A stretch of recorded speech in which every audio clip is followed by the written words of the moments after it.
ไอ้เหี้ยเก่งเก่ง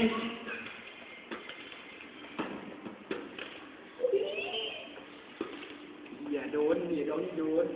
นั่นที่หมุนเข้ามาใกล้กันแล้ว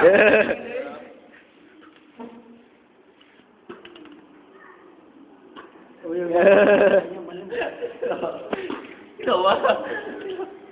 เดี๋ยวไปดูอย่า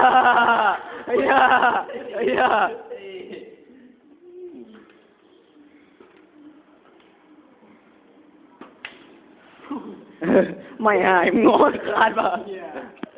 เก่งนักหนา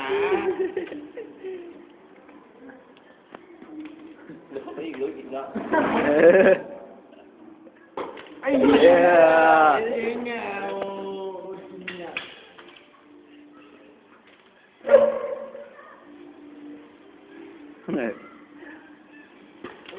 โอ้ย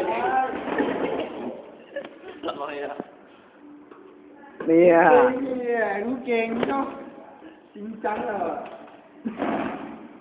เฮ้ย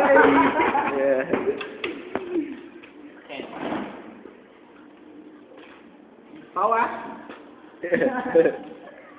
ได้กิโลบะ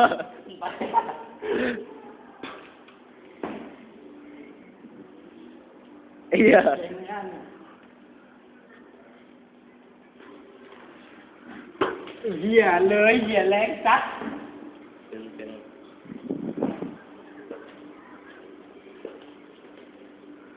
ลงมาด้วยทำใจแล้วยิ้มหน้าเอ็ดดูเหี้ยโดนโ